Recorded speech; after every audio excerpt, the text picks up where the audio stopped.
Steve here from the Vinyl Record Mission today with 3 reasons why you should always be equipped with one of these. Your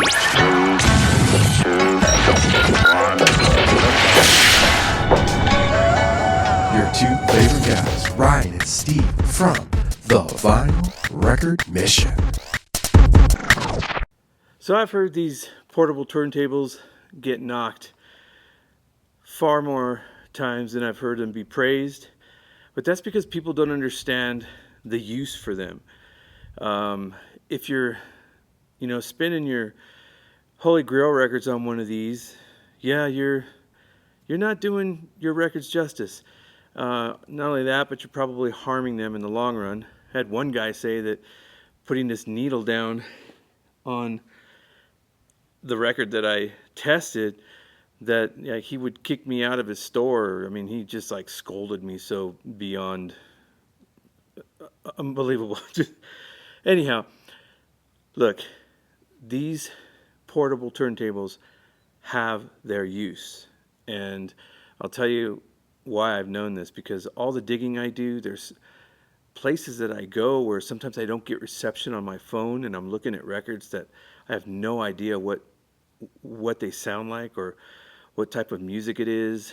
It looks like a one-off, independent label. I want to know what it is before I drop some coin on it. And if you're in a store or a thrift store and you have no receptions, no way to check the record that you want to buy, and they're asking more money for it than you're comfortable paying, man, you really would benefit by having one of these portables, because you could ask them, well, can I hear it? Would you mind if I played it on my portable record player first to see if I like the music? And then if you're really, really good at this, you'll know when you hear the record if it's worth what they're asking. After a while, you learn how to hear money. You can hear money. So this weekend, my trip up here to Taos, I stumbled across a couple of 45s. And where I had no reception, so I didn't know, if I was going to like the music or not. And believe me, I've got so many records. I don't need to be bringing records home that I don't like or that I can't use. So what did I do? I busted out my trusty turntable here, my little Newmark portable, and I dropped the needle on it. And I brought home 3 records this week that I'm really, really happy that I purchased. So the first one was this right here. It's from a guy named Slim Gallard. And here it says Slim Delgado because that's one of his aliases. Slim Gallard was a rhythm and blues jazz vocalist, guitarist, vibraphonist, pianist, and tenor saxophone player. Yeah, he even played with Charlie Parker, Dizzy Gillespie. He was born in 1911. He died in 1991. And throughout those years, he made some really cool music. This I believe, is from 1962. He had a short stay in San Diego, and that's where he made this record. So it's actually signed on this side by Slim Gallard himself. Yeah, super cool. Very glad I picked this up for $2.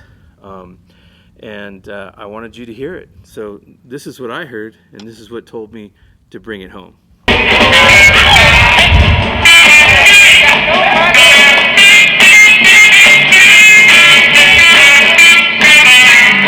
So this next one that I found at the same store, I had no idea what it was. I couldn't check it.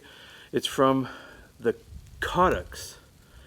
And this also has on vocals accompanied by Joy Vendors. So this is on Wink, and this is a record label that was out of New York, 1674 Broadway. I'd never heard this. Mr. Magoo, geez, who wouldn't want to hear Mr. Magoo? Check this one out.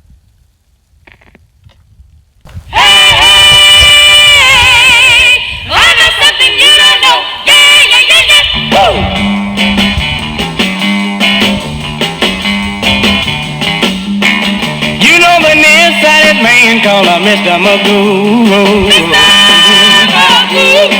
Well, he looks at me, you think he's looking at you. Well, he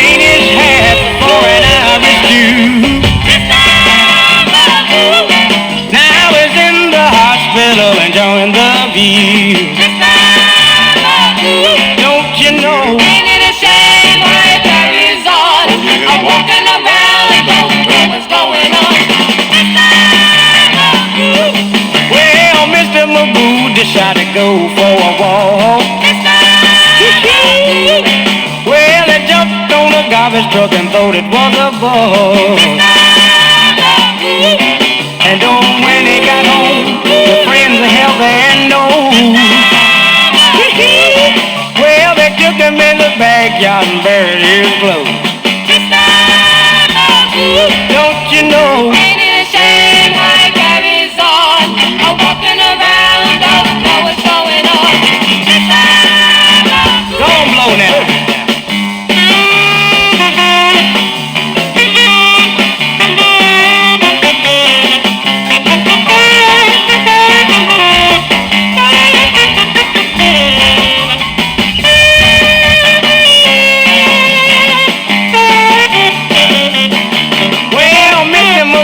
Went up on a clay. Well, they stumbled on a rock and whoops, it's a bird now.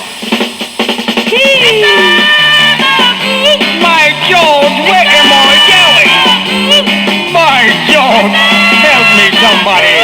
I'm all the way down here. I'm all the way out. Boy, oh boy, oh boy. Somebody help me, please. And then lastly, this 78 from 1953 that I got at Jay's Unique Thrift Shop or thrift store that was actually screwed to the ceiling. Yeah, screwed to an acoustic ceiling. And I asked him to take it down and if I could buy it. So I bought it for $1. And if he had sold it to me for more than that or wanted more than that, I would have wanted to play it. And that's where this portable would have come in handy. But I'd like for you to hear it so you can hear what I got for $1. Check it out. Well, I'm a-going downtown to get a rocking chair, letting my baby rock me away from here. She sure can rock me, Lord, rock. If you ever been rocked, you know just what I mean.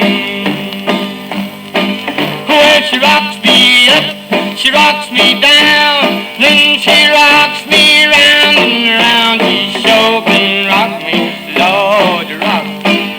If you've ever been rocked, you know just what I mean.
So that was Lucky Joe Arnold, Rock Me, from 1953. Yeah, on Trumpet Records. Amazing, historical. That was considered a folk boogie. Some have referred to it as rockabilly. I just refer to it as bitchin'. That's amazing. History in plastic, ladies and gentlemen. And those are my 3 reasons why you should always carry a portable turntable. And if you're not into this hobby the way I am, then forget about it. If you've got a $20,000 or $50,000 turntable and every one of your records is a holy grail and worth $500 or more, then you don't need one of these.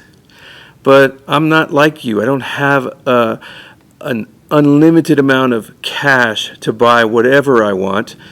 And so I have to do it the hard way. I have to prospect for gold. And sometimes it's fool's gold, but guess what? I'm a fool for it. Just like I'm a fool for records, music, and history. And I'll never, ever stop doing what I do the way I do it. And thanks for joining me on this episode of the Vinyl Record Mission. Coming to you again from beautiful northern Taos, New Mexico. Take care.